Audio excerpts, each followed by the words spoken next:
káàbọ̀ sórí ìkànnì tẹ́ fídíò tó wà lẹ́gbẹ̀ẹ́ mi a sì máa play ẹ̀ fún yín tó bá jẹ́ ìgbà àkọ́kọ́ lẹ́ ń darapọ̀ mọ́ wa ẹ bá subscribe tẹ like kẹ̀kẹ́ share so that ẹ lè máa jẹ àǹfààní lórí ìkànnì tẹ́ fídíò tó wà lẹ́gbẹ̀ẹ́ mi tí mo fẹ́ play fún yín ọ̀rọ̀ àṣírí ńláńlá ló wà ní ó tú síta kí n tó máa sọ̀rọ̀ àṣírí yẹn ẹ bá wa subscribe kẹtù like ẹ so that ẹ lè máa jẹ àǹfààní lórí ìkànnì kí a má fi ọ̀pọ̀lọpọ̀ pa ejò ẹ káwọ́ fídíò yìí. ṣé ẹ rí fídíò tí ẹ wò yìí ìta pílẹ̀ fún wa ṣùgbọ́n àṣà yín pé kẹ́ ẹ má gba ẹ̀sìn ẹ̀dá Christian ẹ̀dá Muslim ẹ̀dá bàbá yìí wọ́n fà àní kẹ́ ẹ má gba ẹ̀sìn ṣùgbọ́n ẹ fi ọpọlọ báyìí kẹ́ ẹ fi gba ẹ̀sìn ṣé ẹ rí nínú fídíò yìí ẹ jẹ́ kó ara sọ kékeré fún wa wọ́n ní kó arábìnrin yìí gbẹ̀jẹ̀ ó lóun ò gbẹ̀jẹ̀ ó lẹ́jẹ̀ Jésù tó fóun ó ní nǹkan táwọn bá sọ wọ́n ń pèsè fáwọn ó ti tó fóun náà ignorance ní ìsìn báyìí ó ti fún arábìnrin lórí pé ó gba ẹ̀jẹ̀ tó lóun ò gbẹ̀jẹ̀ táwọn pásítọ̀ yín dẹ̀ lọ treat ara wọn everywhere tó bá ń wọ̀n ẹ wò ẹ wá lọ gbọ́ bí pásítọ̀ ẹ̀kan ṣe sọ in fact mo like bí wọ́n ṣe sọ̀rọ̀ àwọn tó ń pè ní pásítọ̀ gbọ̀ngàn nílé tó jẹ́ pé yes wọ́n mọ̀ tó tó ń sọ wọ́n mọ nǹkan tó yẹ kí wọ́n sọ jáde lẹ́nu pé yes bóyá kó ṣe rí lélẹ̀ bóyá kó ṣe rí lélẹ̀ tó bá ti torí kó gba Jésù tó fi rí nǹkan tó yẹ kó fi kí ló ń pè medical kíní kó fi treat ẹ̀ wàá lọ máa lọ church wàá lọ máa ṣe ẹ wo ọ̀rọ̀ pọ̀ gidigidi ẹ jẹ́ ká jọ wá lọ gbọ́ ìgbàgbọ́ ti yí orí ọ̀pọ̀lọpọ̀ àwọn èèyàn wọ́n mọ nǹkan tó yẹ kán ṣe nígbà míì yàtọ̀ sí nǹkan tí ò yẹ kán ṣe ó nídìí tí mo fi ń ṣe fídíò yìí o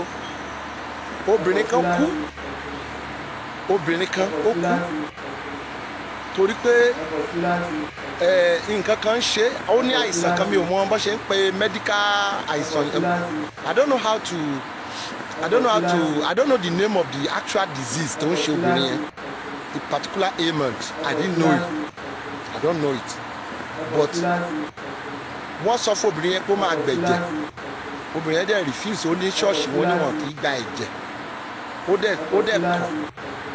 wọ́n ní wọ́n fẹ́ fún lẹ́jẹ̀ ọkọ ẹ̀ advice ẹ̀ pé kó gba ẹ̀jẹ̀ yẹn ó lóun gba ẹ̀jẹ̀ ó ní ẹ̀jẹ̀ Jésù ti tó fóun ó ní ẹ̀jẹ̀ Jésù nìkan ó ní Jésù máa fóun lẹ́jẹ̀ ó ní ẹ̀jẹ̀ Jésù ó bẹ̀rẹ̀ sí speaking tongues rabashe gbogbo se kiri bàbá sarabakatata rabobobobobobo nínú hospital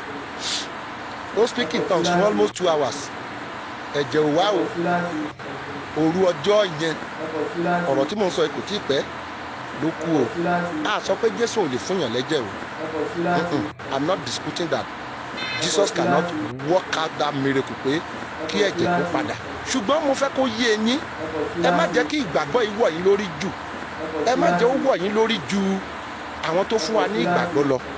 àwọn òyìnbó tó fún wa ní Christianity Ọlọ́run ló fún wọn ní ọpọlọ ẹ gbọ́ mi báyìí Ọlọ́run ló fún wọn ní ọpọlọ tí wọ́n fi ń ṣe blood transfusion so ìwọ tó wá gba ìgbàgbọ́ tí wọ́n mú wá fún ẹ láti Israel ó wá refuse olóòní ṣe blood transfusion àwọn gan tó ní Jésù gangan fúnra wọn they are doing surgery wọ́n ṣe blood transfusion but wọ́n reject the blood transfusion ó wá tó in the process ó wá kú tó bá dọ̀dọ̀ Ọlọ́run ṣé o rò pé wàá jẹ̀bi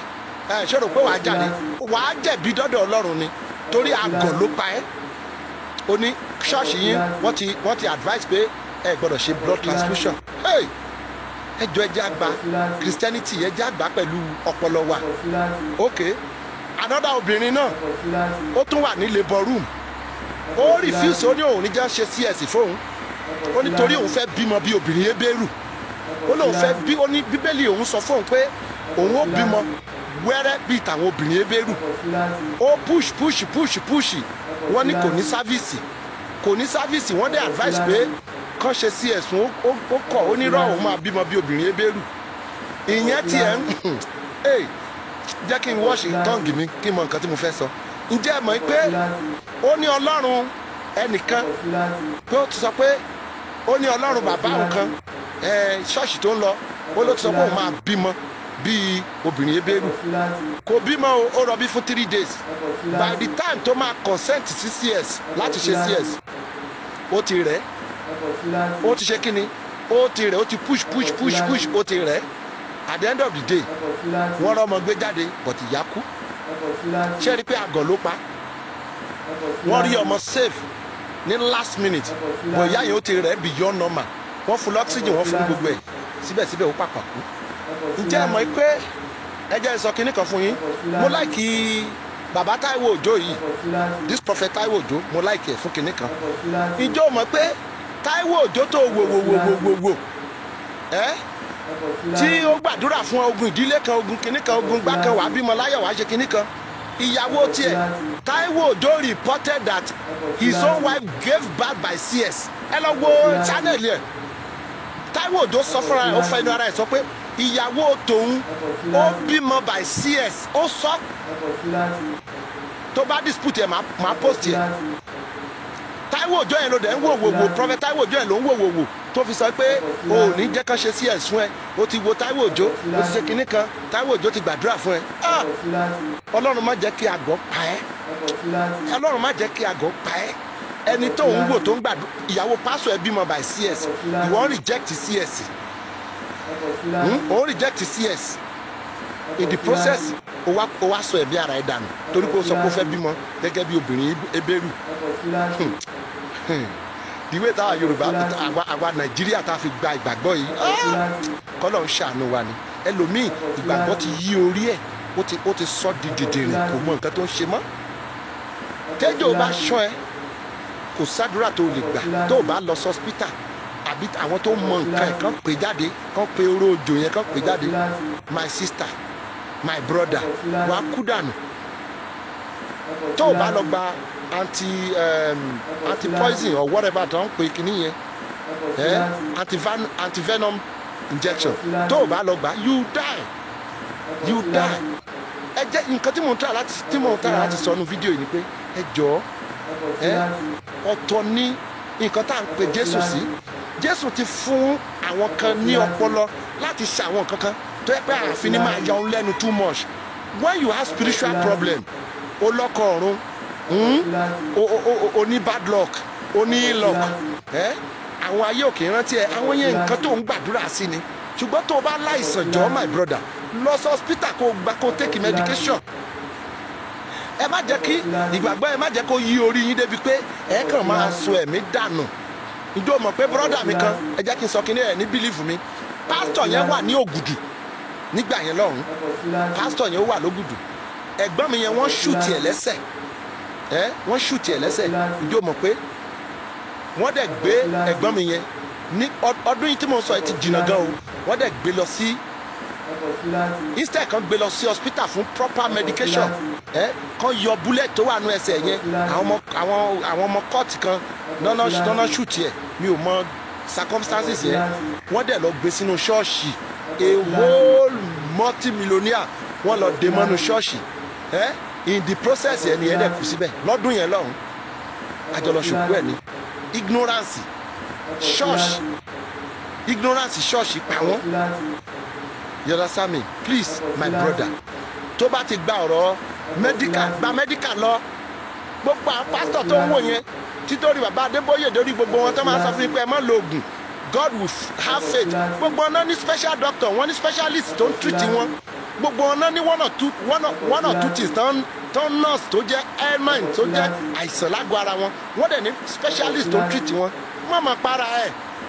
ẹ̀ my sister, má para ẹ̀ my brother. Tó bá ti gba ọ̀rọ̀ àdúrà lọ sóko àdúrà tó bá ti gba ọ̀rọ̀ hospital gbọ́ hospital lọ ọ̀ tó bá rà wọn àwọn oníṣègùn tó yẹ pé wọ́n ń fi ewé àtegbò híìlì àwọn ènìyàn gbàbẹ̀ lọ kó lọ híìlì ara ẹ o ó gbọ́ mi sìn ẹbọ nìkan ni Jésù kọ̀ fún wa kí ni mo sọ ẹbọ nìkan ni Jésù kọ̀ bí mo ṣe wà yìí tí mo bá ní jẹ̀díjẹ̀dí mò ń gbo ẹ̀jẹ̀ rìn tí mò ń mú nǹkan tó yẹ pé ó máa jẹ́ kí jẹ̀díjẹ̀dí yẹn kó lọ because o lè gbàdúrà kí jẹ̀díjẹ̀dí lọ o jẹ̀díjẹ̀dí kò gbọ́ àdúrà o á dára fún ọ lórúkọ Jésù ẹ jẹ́ ká gba Kristi ẹ jẹ́ ká gba ṣùgbọ́n ẹ jẹ́ ká gba ọ̀rọ̀ ṣọ́ọ̀ṣì pẹ̀lú ọpọlọ wa torí preach táwọn pásítọ̀ kan máa ń preach sáwọn èèyàn ó máa ń sọ àwọn èèyàn dọ̀dẹ̀ kí náà dẹ̀ fi ń ṣe bẹ́ẹ̀ ni pé láti gbowó ọwọ́ yín nígbà tí èèyàn kan bá gbé apron lásán lé ọ lọ́wọ́ tó ní kó lọ fèsì amrọ̀bà òun fúnra ara ẹ̀ gan tó gbé apron lé ẹ lọ́wọ́ pé kó lọ fèsì amrọ̀bà yẹn ó wà nù bulletproof car mi ò ní dárúkọ chọ́ọ̀chì